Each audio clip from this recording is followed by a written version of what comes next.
Hi everyone, welcome to the Queen's Court.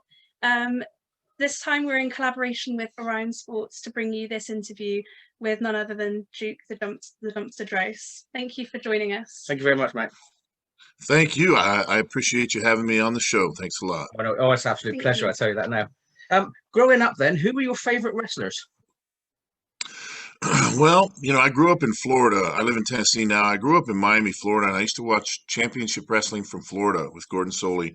So, the Ric Flairs and the Dusty Rhodeses and all those guys, as I was growing up a kid, I watched the Briscoes and, Morocco, who came through Florida, who incidentally I work with now in this podcast group we're in. But as I was growing up, it was the Florida guys. And then later, the Road Warriors they struck me when I started to break into the business. I was watching the Road Warriors and I was watching a lot of Ric Flair in the 1980s. Woo! Absolutely. Ric Flair has always been one of my favourite. I mean, we haven't had American wrestling in this country for so long. I think they started getting popular when we first had cable TV in the country, and Ric Flair was one of the first wrestlers I saw, and I was just awestruck by him. Just different class, isn't he? He had that magnetic personality about him. When he would cut a promo and do an interview, you were riveted to the TV. Yeah. And I always found myself just really just kind of watching in awe when he would do interviews, and then when he would wrestle, it was just a thing of beauty to watch the way he moved in the ring and everything he did. So yeah, I was a big fan of Flair's. Oh, he was amazing, wasn't he? Yeah. So what made you want to become a wrestler? Like I said, I grew up a fan of wrestling, and when I was in high school, my father bought a ticket to when WrestleMania 1 came out. When they did WrestleMania 1, there was no pay-per-view TV yet or anything like that. What you had to do if you were not in New York is you had to go to a local arena and watch it on a big screen on closed circuit television.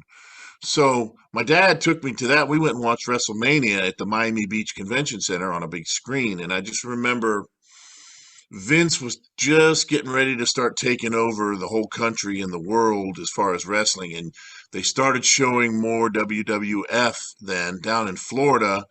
And I just remember the hype behind the Hulk Hogan and Mr. T versus Roddy Piper and Mr. Wonderful. Yeah. I remember all the hype behind that and the Cyndi Lauper angle in there and everything else. And when I went to watch it, I remember I was so excited watching that entire show, WrestleMania 1. At some point, I stood up and looked at my dad and I said, that's what I want to do. I want to be a wrestler. And then from that point on, I just started finding out how I could become a wrestler. Oh, that WrestleMania 1 was fantastic. I mean, I can't remember anything like that before. Like you say, it was a one-off, wasn't it? I mean, we watched it over here, I think, on one of the local cable TVs. We didn't have to leave our house, but I remember the likes of Liberace being there as well, and it was an extravaganza. That's for sure. It was totally different than anything you'd ever seen. Because all we ever used to get over in this country was like matches where a big name would go up against a not so big name and always win on primetime TV, like they called it. Was it primetime TV? Yeah, that was one of those shows back then in those days. Primetime TV or TNT, Wrestling TNT. Yeah. They had several different programs.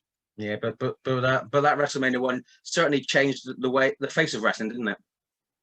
Yeah, it made it turn, what would turn into a pay-per-view so important, building up matches to those pay-per-view events is how it started kind of working. And it just kind of changed everything because then everybody in the world could really see the matches that you were hyping instead of just an area, like when they had the territories in the United States and you were hyping up something in Louisiana, everybody around that area could come watch it or maybe see it on TV and maybe not even live. But with pay-per-views, you could watch it live and you could watch the build-up. And he went around to all of these television stations throughout the country and got his TV put on everywhere in every state. And that just changed the face of professional wrestling from that point on. Do you think it's better now without the territories, and it's just one or two bigger firms, or was it better in the old days? I think it was better in the old days because there was more places to work. However, I will say this. Um, I found it very interesting before COVID in 2019. I think what they call the independent circuits, the independent scenes here in the United States, and I'm sure overseas as well, were probably at the best I've ever seen them.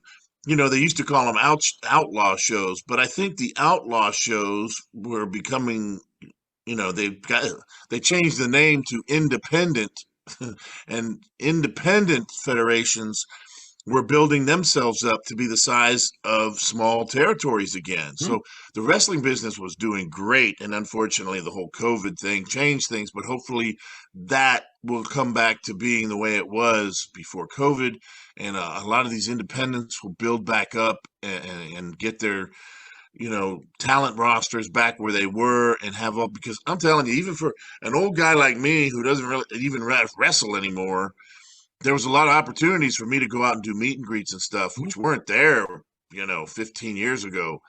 There's just a lot more interest and a lot more fans coming back to watch wrestling. And I think it was a great thing. But again, you know, COVID, as it, you know, Yeah, ruined so many other things, it ruined wrestling, but just temporarily, I yeah. So were you getting big numbers at the independent shows then? believe. I mean, some places, yeah, it just depends on where you were, but there was always steady shows going on. And I mean, you know, some of the smallest of small places. I mean, you could work in front of 50 people, you could work in front of 500 people, and you could work in front of 3,000 people. And that's, you know, again, 15 years ago, that you just weren't seeing that, or 20 years ago, you weren't seeing the independents branching out like that. Um, but they're creating their own stars, whereas in the past they would take stars that had finished up or fell off with one of the big organizations.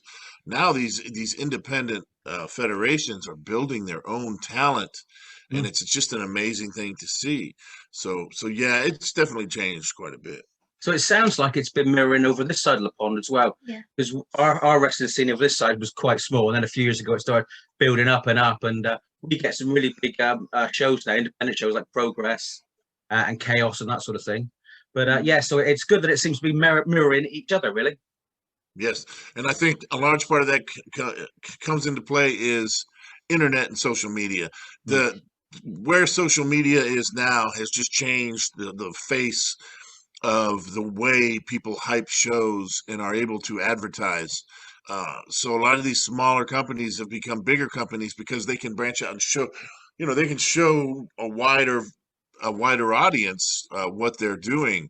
You know, not just in live shows, but on the internet, and showing their shows taped on the internet or even live on the internet. So social media has changed everything, and I think that's a big part of the way the business was moving, which is a great thing. It gives companies and single wrestlers as a whole a chance to put their stuff out as well, doesn't it? It's really good. Exactly, and then more opportunities to be seen by bigger companies if that's what they want to do. You know, the WWE now, or you know, AEW, or even some of the companies, New Japan, or even companies over in the UK or other places as well. They can be seen by everybody on the internet, which is great. Hmm. So going back to when you were starting out, what was your training experience like? When I was still in high school, I was an amateur wrestler, and interestingly, I found out where there was a wrestling school, for lack of a better term. It was basically just a ring in a warehouse. But a guy by the name of Bobby Wales trained me, and he was real good. He was a real good trainer. Not many people know much about him, but he also trained Norman Smiley, at least early on. But he had a group of guys there in that warehouse, and we would just show up, you know, sometimes 5 or 6 days a week or more, and just get in there and try new stuff and learn new stuff. And he was, like I said, he was a really good teacher. But I was doing that. I was still in high school. And by the time I finished high school, I was already doing the independent shows down in Florida, the outlaw shows, they called them. But that's kind of how I built myself up. And I was going to college and doing kind of shows on the side as much as I could, doing independence on weekends and stuff like that. And that's kind of how I built up my experience. Has the training changed from when you were training to what it's like now? Well, the training I went through was not as, they're a lot more organized and stuff, and they, a lot of these schools have, they train you and they make you do thousands of squats, and then a lot of them try to run people off. You see, at my school, nobody tried to run you off. Bobby was a very cool and calm individual, and I was this crazy hyperactive high school kid, and he had to calm me down of all things. And he was very understanding, and he didn't try to run people off like many people did back in the day. But also, I think nowadays you see these wrestling schools, they've really expanded it. They don't just teach you how to wrestle in the ring, they teach you how to cut promos. They teach you how to deal with promoters. They teach you the business side of it. They teach you how to handle your finances even. I've heard of some really intricate programs in wrestling schools nowadays, which I think is a great thing, because a lot of us didn't learn that stuff back in the day, and we just kind of went blindly into the business and kind of had to learn as you go if you were lucky. Got taken advantage of in some ways, I suppose. Oh, absolutely. Yeah. I mean, lots of promoters would take advantage of you if you didn't know what was going on. So, yeah, I see a lot more organization in that respect with the schools nowadays. Well, that's a good move. So you're in the PWI top 500 wrestlers, I believe, before you joined the WWE. Was that how you got onto their radar, and how did you feel when the WWF said they actually wanted to sign you? Yeah, that was it was not how I got onto their radar, interestingly enough. I was wrestling down in Florida, and I had started wrestling as the Garbage Man, Rocco Gibraltar. So I was already wrestling as a Garbage Man. And I was putting together as much tape footage as I can to put together a promotional package so I could try to start getting a job somewhere like in the bigger leagues. And the more shows I did, people started to hear about me. And one of the guys I wrestled with down in Florida told me that he knew Bill Apter, and he said he had mentioned me, and they were just kind of interested in making me their number 500. And I didn't think much of it, but they just it was in 1993, the Pro Wrestling Illustrated top 500. I was number 500. And they told me it was like an honor because, everybody remembers number 1 and everybody remembers number 500. And all they called me was the Garbage Man from Miami, Florida. Or, yeah, I think it was from Miami, Florida. But like I said, at that point, I was putting together my promotional package. And I had put together a videotape with a promo and a highlight reel. And I actually had a resume and I had pictures. And I walked up to Vince McMahon at a television executive convention he came to Miami Beach for a convention. And I had a friend who was a local TV executive to give me his credentials. And I put on a suit and I walked in wearing this guy's credentials from Channel 2 like I was a vice president. And I just walked right up to Vince McMahon and shook his hand and introduced myself and told him I wanted to work for him and handed him a promotional package. And that's how I got hired. And he had J.J. Dillon call me about a week later.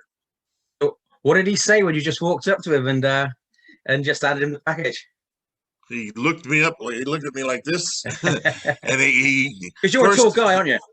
Yeah. And I think first he looked at the credentials and then he looked up at me and then he realized what I was doing. And he looked really impressed. He got this smile on his face like, you got some guts. Yeah. Because up until that point, nobody would really walk up. I think one other guy had ever walked up to him. It was Oscar from Men on a Mission, walked up to him in an elevator and did a rap. And that's how he got hired. But I didn't give myself any time to, think about it. I just did it. And he was impressed with that. And he asked me a little bit about my wrestling experience. He asked me about college and stuff that I did there. And that was it. I kept it short, and then I didn't want to bother him too long, so I got out of there. And another thing I did is as I was leaving, WCW was also there, and it was right when Hulk Hogan first went there. Mm-hmm. And I didn't stop at their booth. I just passed them right by, and I made sure behind me, he saw that as I walked right by. I didn't go to WCW. I just walked out of there. Like, that was the only place I wanted to work. Absolutely. WWE. You got to make a good impression. You got to impress the boss, haven't you, really? But you got to think, yeah, it was really good of him to actually give you the time and ask you what you were doing and, you know, what your wrestling credentials were and that sort of thing anyway, wasn't it? You know, it's funny. I've gotten a lot of advice over the years, and I had this buddy of mine down there I used to wrestle with in Florida, and he gave me probably what would end up being the best piece of advice I ever got. I found out Vince was there the night before I went. I found out in the paper he was there, and I called my friend. I go, I'm going there. I'm going to go there, and I'm going to walk right up to him. He goes, listen. He goes, if you walk in there and he's by himself, you better jump on him, because otherwise you won't get him again. And sure enough, I walked in there first thing in the morning at 10 a.m. They were opening up, and I walked back to the WWF booth. And on one side, there's this big huddle of people, all office and TV executive people and studio people. And on the other side is Vince McMahon drinking a cup of coffee by himself. And I went right to him. And sure enough, and then I got out of there. It just shows what bottle you must have there to do that, though. Like I said, I didn't give myself time to think about it, man. I certainly did not want to talk myself out of it. I just said, that's it. This is my shot, and I got to do it. So, well, if you hadn't done it, you'd regret it for the rest of your life, I suppose, wouldn't you? Absolutely. Because then I would have been driving all over the country in my broken down Cadillac, trying to get a job in Memphis or somewhere else. And instead, I just went right to the man. Yeah, no, that's fair. And did you have many dealings with Vince during your time at WWE? I talked to him quite a bit, you know, because I always felt like I could talk to him since I walked up to him to get my job, you know. But yeah, I talked to him quite a bit about ideas and stuff like that. You know, I was there I was only there 2.5 years. And towards the end, I wasn't really happy with how they were using me. And so the tone of those meetings started to change later on, unfortunately. And I was probably not acting as professional as I should have. But, you know, Vince was always nice. He was always gracious. He would meet with me and listen to what I had to say, even when I was complaining at the end. And, you know, he's a promoter. You got to know how to deal with promoters or you're not going to make it. So, you know, I learned a lot of lessons, that's for sure.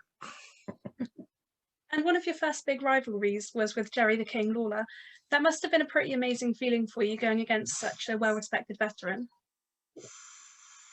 It was amazing. That was the very first match I had on TV was on Superstars taped versus a guy named Mike Bell. And as I walked out to that very first match, they had Jerry the King Lawler standing there with a microphone like he was going to interview me. And as I walked up, I looked at him like, okay, I'll be glad to talk to you. And he goes, hold on a second. He put a clothespin on his nose to make fun of me like I stunk, right? So then I dumped garbage on his head. And then I walked to the ring and I wrestled against Mike Bell and Superstar, And then they came up later. We did the live Monday Night Raw, King's Court. And there was a deal there where he wouldn't let me in the ring.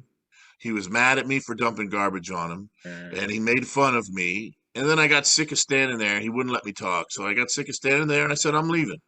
And as I left, he was supposed to jump me, right? And beat me to set up the feud. Well, Jerry, the King Lawler, asked me backstage, he goes, you think it'd be all right if I grab your can and hit you with it? And I said, yeah, I'm perfectly fine with it. And he kind of looked around like he was thinking about who he should ask.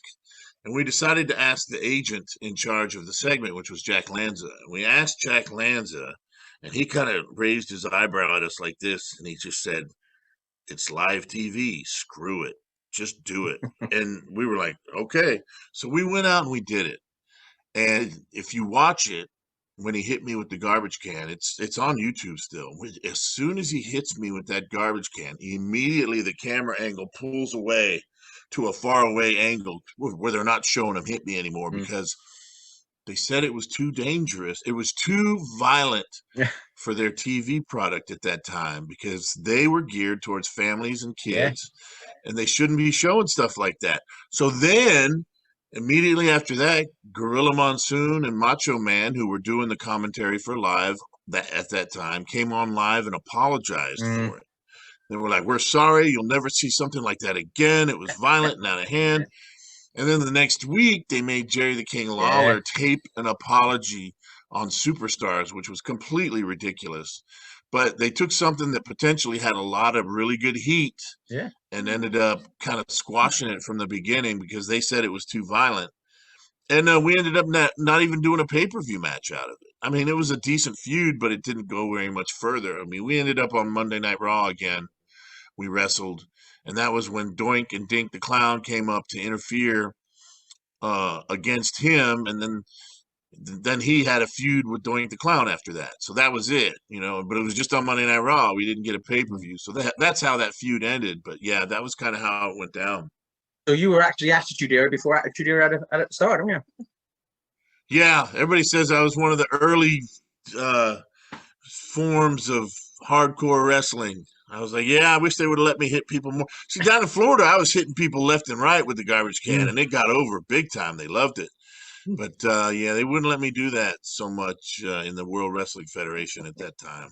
And then, not even a year after I left, they have a dumpster match with the New Age Outlaws and Terry Funk and Mick Foley. So. Then you also went on to feud with Hunter Hearst Helmsley, and you even beat him to secure a number 30 spot in the 1996 Royal Rumble. Yes, correct. So what was it like going up against Triple H, and what did you learn from him? It was great wrestling Triple H. He is a great wrestler, still is. He was willing to do anything and try anything. We wrestled a lot on the road building up because we actually did get a pay-per-view match. It was an In Your House pay-per-view match out of that. But interestingly, the reason that feud came about is because my first 2-year contract was up, and they weren't really using me very well. They were just kind of beating me on TV. I wasn't on the road. I wasn't making a lot of money. And one day I showed up at TV, and at the last minute, they told me I was wrestling this new guy. They wanted me to put over a new guy named the Ringmaster. And like I said, my contract was up. So I went to Bruce and I said, listen, I'm tired of this. Something's got to change. And, obviously the Ringmaster would become Stone Cold Steve Austin. But basically I refused to do a job for Stone Cold Steve Austin when he first came to the world. And we still laugh about it to this day, actually. I did his podcast not too long ago. But he totally forgot about it. But I wouldn't do it. It wasn't because of him.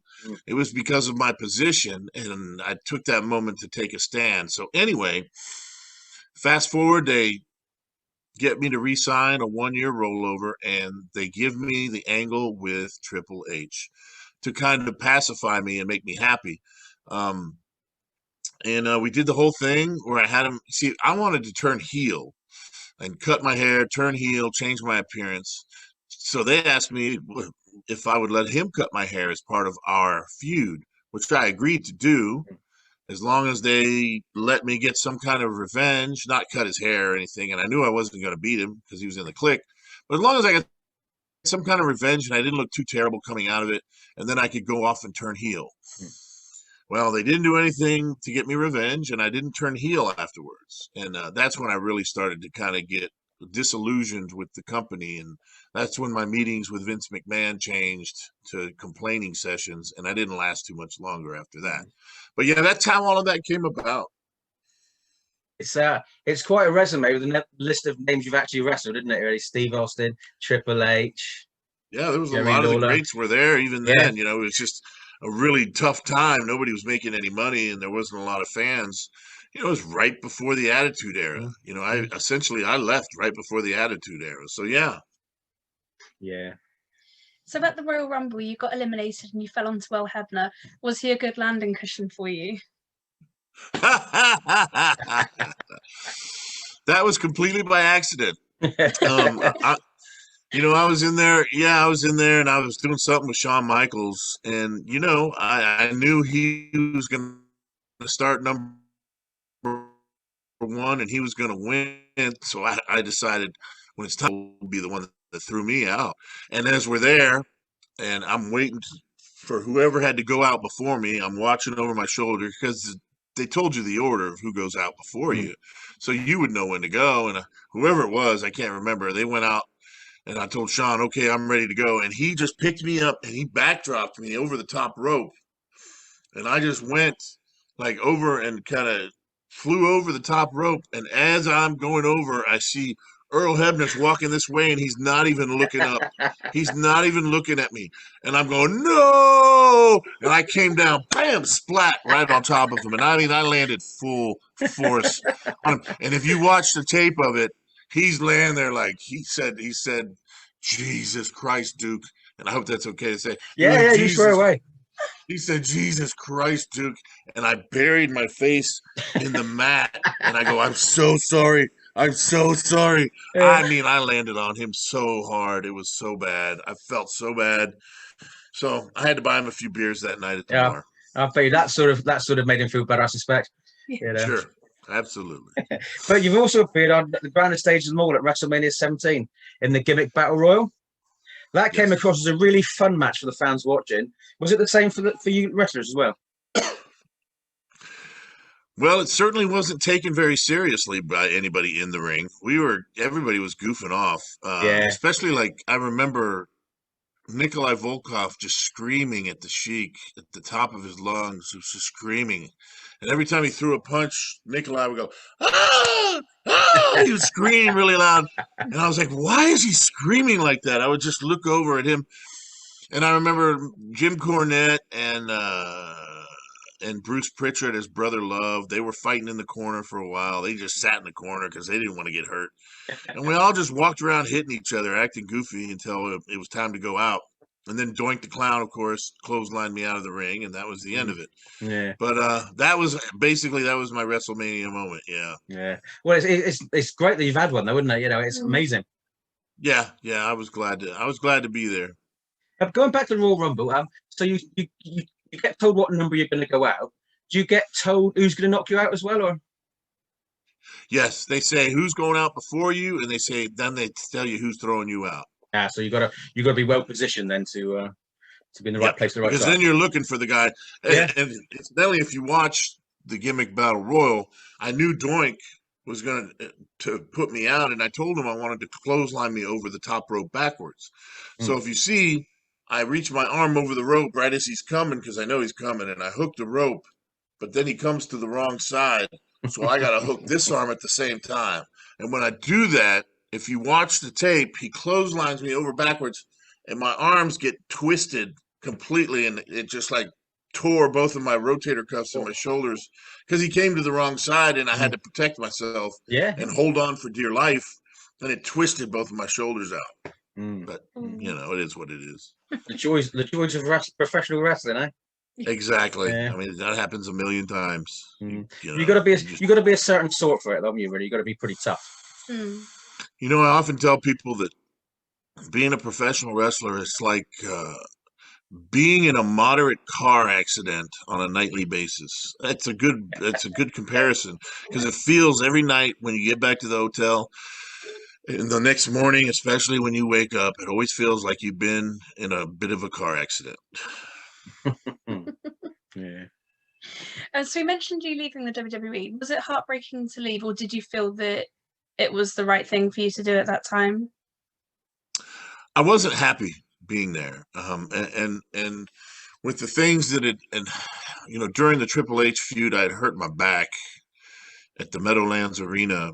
I went out during a house show. I went over the top rope and fell to the concrete in a seated position and really messed up my lower back. And I started taking painkillers to make it through. And so I had become kind of erratic and irrational. And when I was talking to Vince, I was just always angry.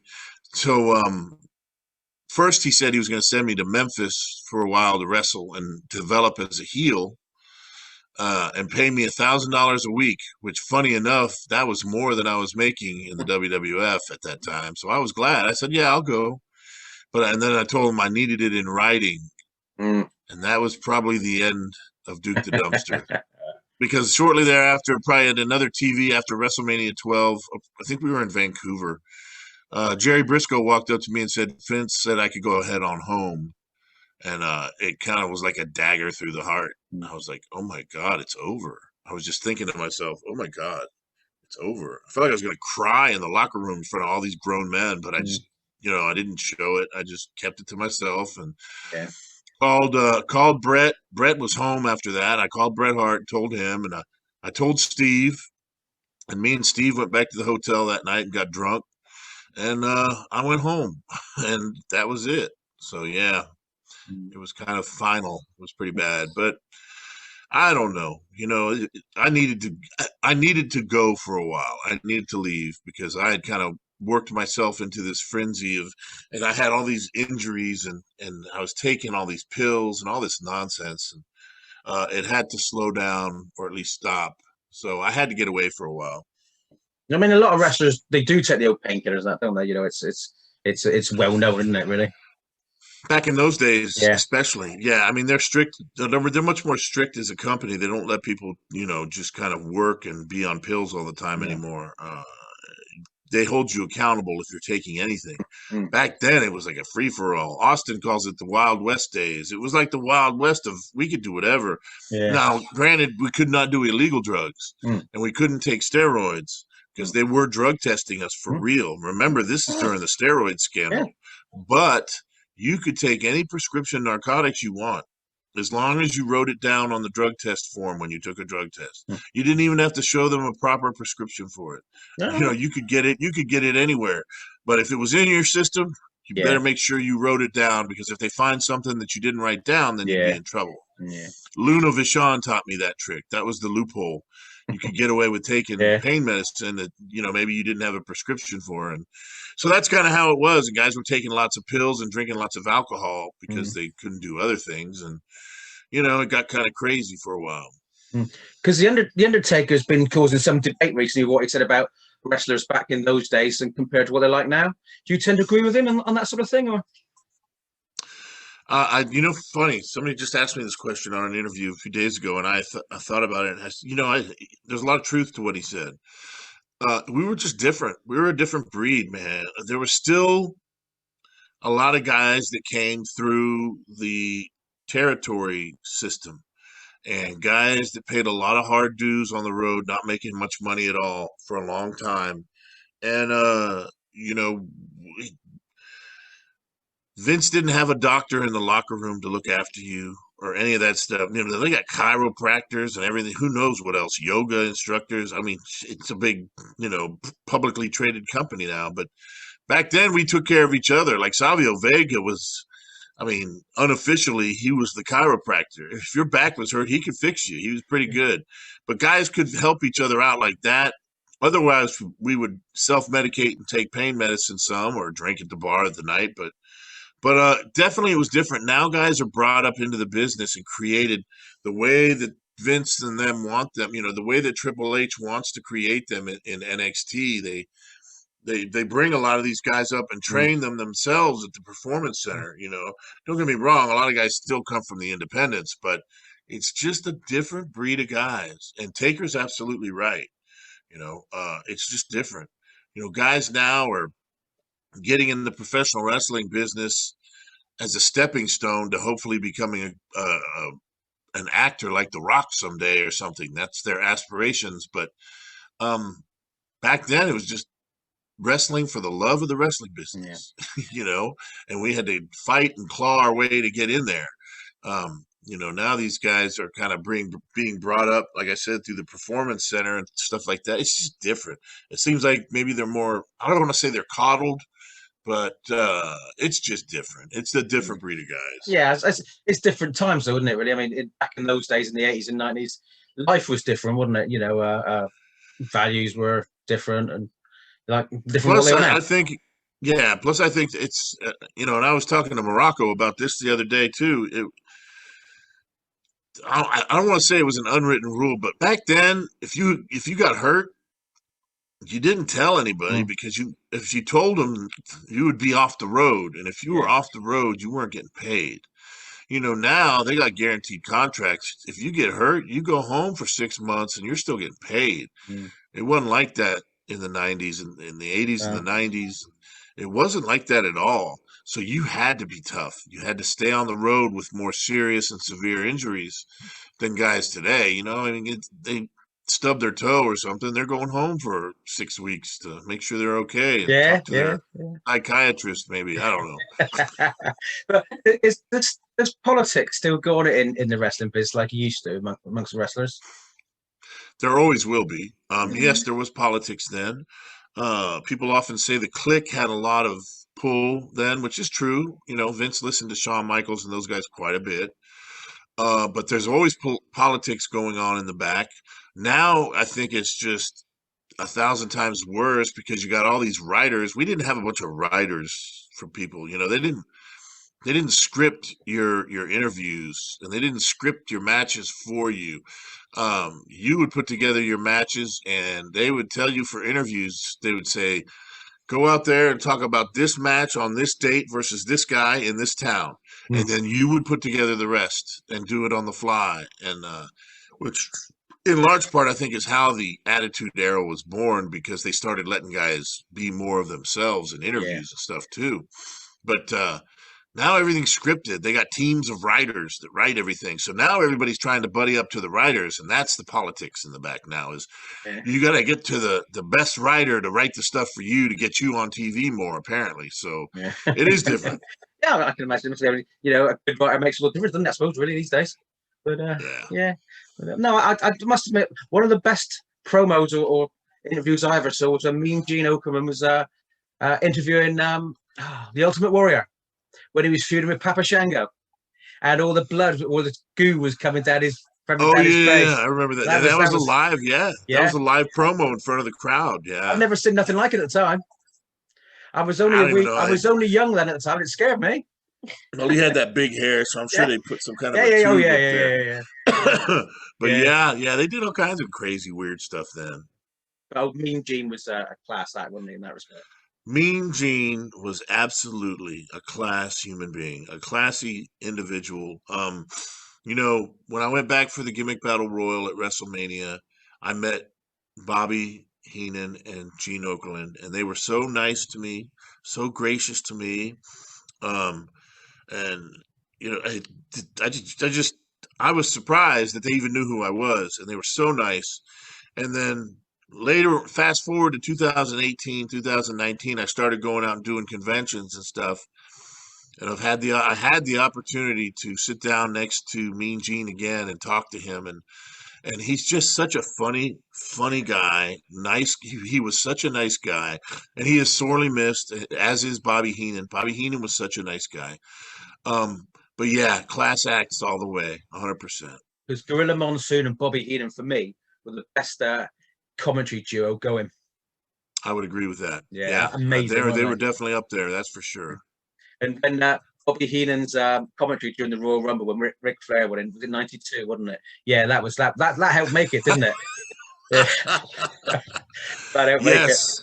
That was amazing. I love the line at the Gimmick Battle Royal where Bobby Heenan says, "Here comes the Iron Sheik." By the time he said something like, "By the time he gets down here, it'll be WrestleMania 38."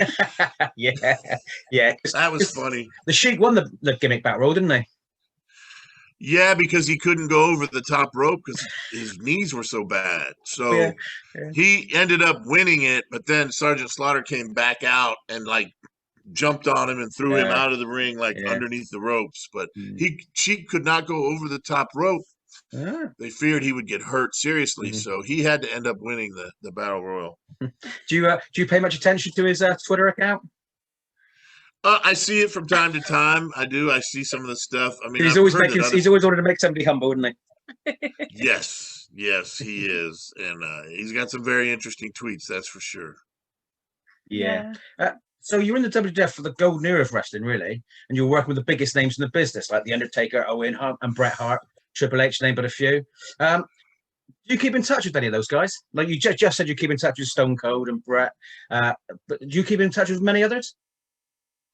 Mainly the guys I talk to now is through social media. You know, Savio Vega, Fred Ottman, you know, Typhoon, or Shockmaster, or whatever you want to call him. Let's see who else. That was a debut Hog Farmer. wasn't it? Yeah, I mean, it was just a mess up, you know. Accident. But gosh, live TV. You know, I talked to Henry Godwin sometimes. Sometimes I'm friends with PN News, I wrestled with him in Germany when he was Cannonball Grizzly. Mantar, I talk to him Okay. sometimes. Every so often I talk to PJ Walker, who was just incredible. And every so often I'll talk to Steve Austin, but he's a busy man these days. I can imagine that, yeah. Yeah. And where did you go when you left the WWE? I went home. I went home to Miami, Florida, and I went back to working some with the company I was with in Florida before I went to the WWF. I wrestled for them for a while. Now, mind you, I was still on drugs and stuff, so it got pretty bad for a while. And I ended up eventually in 2002, I ended up moving out of Florida and coming to Tennessee finally and going to rehab to get help for all the issues I was having. But yeah, right after I left, I went home and just sulked for a while and was, bitter and angry. And it was everybody else's fault, but it really wasn't. It was all my fault. It was all things that I did. I wasn't acting professional. And it would take me many years to realize that. But yeah, I went home and just sat there at home. I took, like Stone Cold Steve Austin, I took my ball and went home, except the difference is nobody cared. Yeah. But I've read you became a teacher. After I moved to Tennessee in 2002, 2003, I went to rehab. And then about 2004, 2005, I started working in the school system here in Warren County, Tennessee, as a substitute teacher. Then I was a teacher assistant. Then I went back to college and got a master's degree in education. And I became a school teacher for the better part of 10 years here where I live in Tennessee. Yes, I was a I was teaching what's called special education here, special needs children. So yeah. You enjoy it? A number of years. You enjoy it? Yes, I love teaching the kids.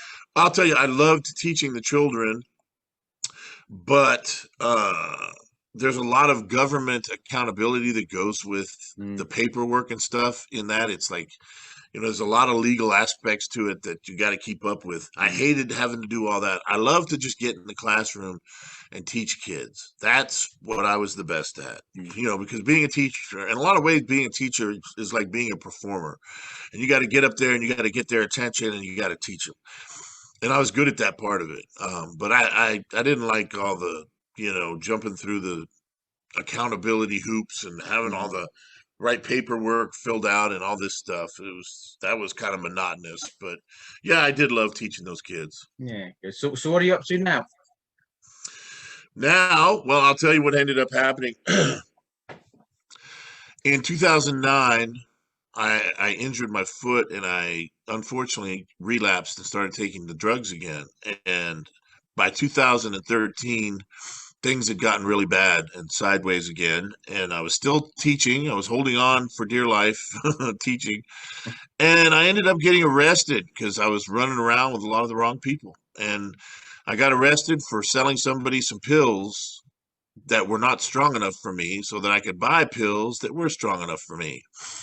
And somebody that I was I was buying drugs from before got arrested, and he turned over for the police and started setting people up, and he set me up. So I got busted. That's why the teaching career went away. I got my license revoked and all that.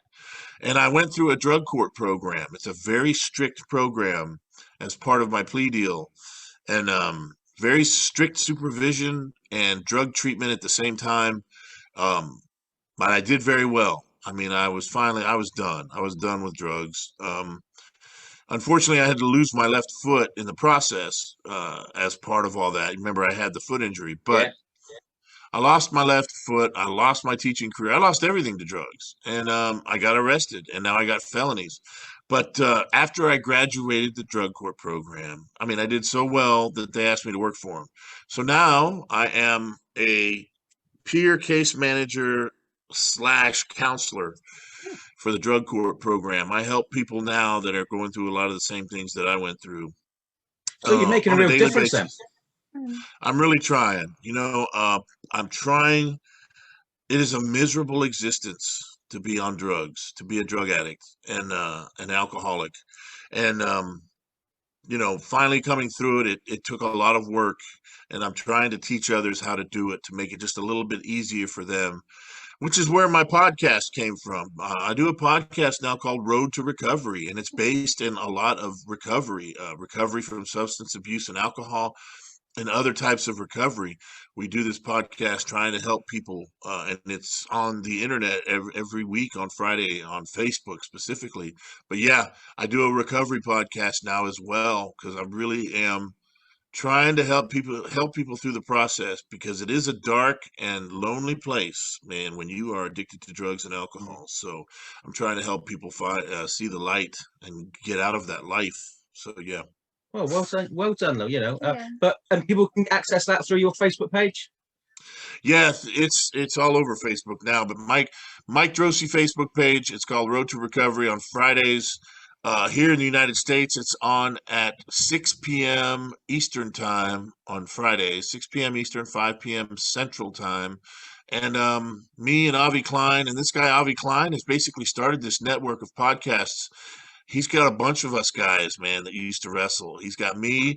He's got Don Morocco, Paul Roma. He's got Ray Lloyd, who used to be Glacier. He's got Del Wilkes, the Patriot.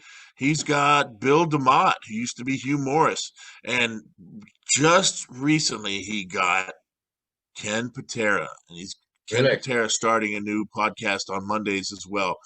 But all of these guys got podcasts with Avi Klein, and it's just been a great experience.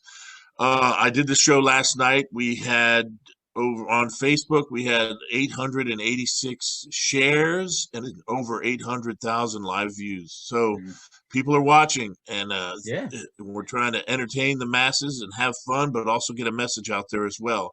And all of the podcasts are doing the same thing. They're entertaining. They have a message. It's just a great group of guys, and I'm really privileged to be a part of it. Well, it sounds like it's doing some real good. So, good on everybody there. It's a good lineup of guys you got there as well, isn't it? Yeah, it's a great lineup. Like I said, I'm honored to be a part of this, man. So yeah, and it helps me as well. Doing this podcast, we often say in recovery, you have to give it away to get it back. And I try to give away my experience and knowledge to help other people, because in turn that helps me stay on the straight and narrow and the clean and sober. So that is how we do it. That's what we do on a weekly basis. And we got a good following going, and I'm really proud of it. Because talking about it is cathartic sometimes, isn't it? It really does help. Absolutely. I think that's one of the main things, and I try to stress to people, because the first time I got clean when I moved to Tennessee, I told you in 2002, I got clean and sober, but I didn't work what's called a plan of recovery. A plan of recovery is figuring out why we did the stuff we did, why we turned to drugs. I didn't do that the first time, and that's why in 2009 I fell apart and I relapsed. This time I've done the work. I've had to really take a hard look at myself and how my brain works, and that's what I teach the people I talk to now is, you got to kind of take yourself out of it emotionally and look at how your mind works to figure out what you're trying to escape from by using drugs. And people are more successful than that. And one of the big things is opening up and talking about it. A lot of people don't want to talk about it. They want to hide it away. It's that dirty little secret. I didn't talk about it the first time, but this time, man, I'm telling everybody that'll listen, because if I can just help one person, I've done a great thing. Do you find that's more of a man thing, not opening up? A man's thing as far as addiction or what? No, for actually talking about it. Oh, the not wanting to talk about it? Yeah. You could probably say, yeah, more so. It's a big thing in addiction recovery is surrender. To truly get help, accept help in your life and make a difference and change yourself, at first you have to surrender to the fact that I have no control over drugs and alcohol at all. If I do drugs or drink alcohol, I have no control over it. I've proven that to myself time and time again. So I've had to come to that realization and surrender to the fact. And a lot of guys don't like that word surrender. It's like weakness. We think it's weakness, Yeah. but it's actually not in recovery. Mm. If you surrender to the fact that you are powerless over your addiction, it actually gives you power over your addiction. It actually teaches you and gives you power and turns you in the right direction and living a more positive life. And when people start to realize that, then the light goes off and they understand and they take off and they start to do really well. But getting over that first hurdle can be difficult. You know, the surrender part, admitting you have a problem and talking about it. And guys have problems sometimes because of pride. You know, we want to be tough and handle things ourselves. Yeah. Because they always say that to admit you've got a problem is the first step, isn't it? Absolutely, 100%. And truly admitting it and accepting it. You know, everybody can say they have a problem, but not really mean that think they have a problem. But when you say it and you mean it and you accept it and you're willing to do anything in terms of doing the work, then the change happens. And that's what we work towards every day with folks. Well, good luck and you continue success with that. Thank you. When you left the WWE, you said you went to Europe. I read you went to Europe to wrestle. Yeah.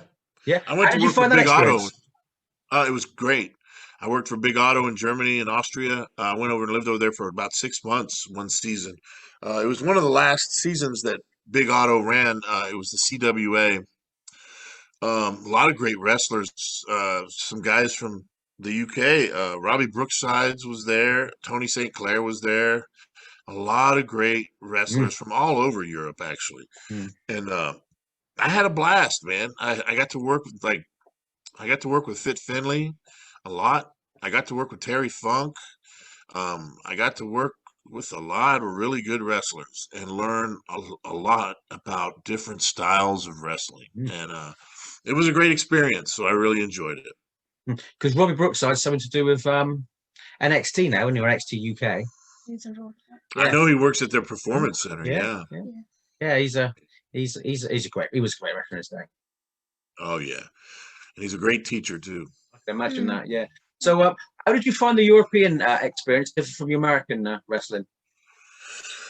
Well, first of all, working for Big Otto in the CWA, the Catch Wrestling Association, they wrestled in rounds. Yeah. They didn't do rounds in the United States. You know, you had a round, and then when it ended, you stopped for a little bit, and then you came back out and wrestled. You know, it was just a different system and a different setup and a different psychology.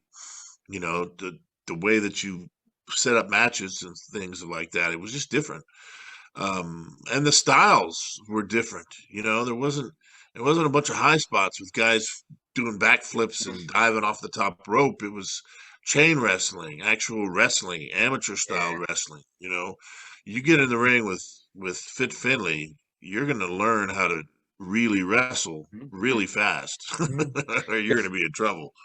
I grew up watching wrestling in the 70s in Britain, World of Sport Wrestling, and that was rounds. It was best of 3 falls, rounds, countouts, submissions.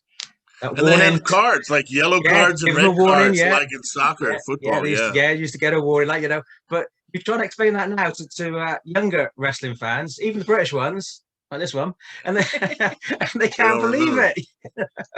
They can't believe it. It was totally different. Yeah. It's like when NXT had a British rounds match on at a show we went to a couple of years ago. I was explaining to people how it worked. They had no idea what was going on. They just looked confused. Why have they stopped? That's funny. Oh God, yeah. Different world. It was, yeah. But you've been in that, like I said before, you've been in with some of the biggest names in wrestling, if not the biggest names in wrestling, alongside yourself, of course, because you're one of the biggest names, because you're a wrestling WWE superstar, basically. What was the camaraderie like in the dressing rooms and that? Oh, it was great. And I mean, it was always fun. Guys were always cutting up, making each other laugh. Even in those days, you know, everybody was pretty miserable because nobody was really making money. And, you know, we kind of kept spirits high as much as we could and kept each other laughing and entertained. I was one of the biggest goofballs in the locker room. I used to always entertain everybody. I tried to be funny all the time, but you know, we got along. It was like a brotherhood. Even if you didn't necessarily like somebody, you respected each other. Yeah. And we always looked out for each other.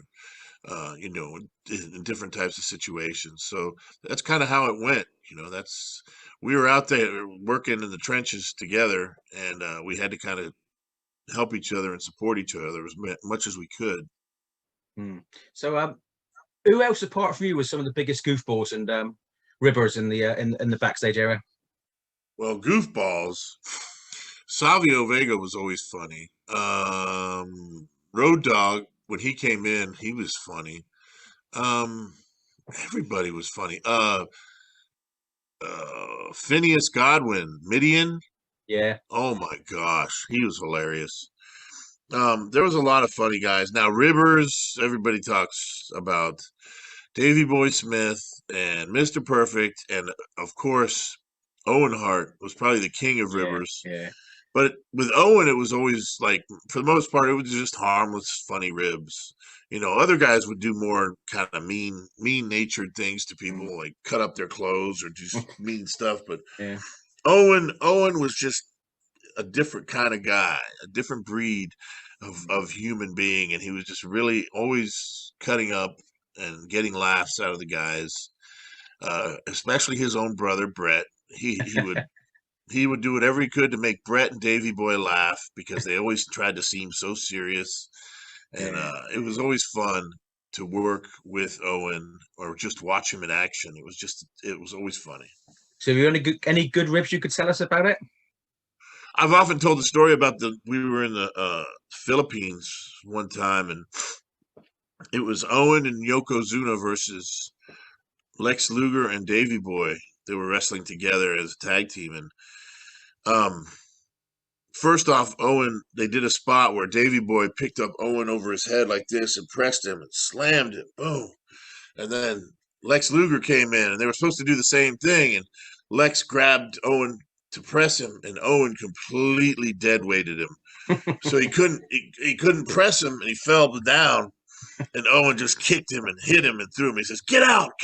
And then later on they came back, and what happened in the Philippines, they had like this spread of food in the back in the locker room for us to eat, like fruit and all kinds of food and stuff, and watermelons and things and coffee and stuff.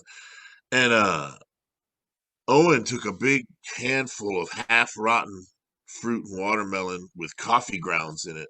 And I don't know where he put it in his singlet, but he put it somewhere.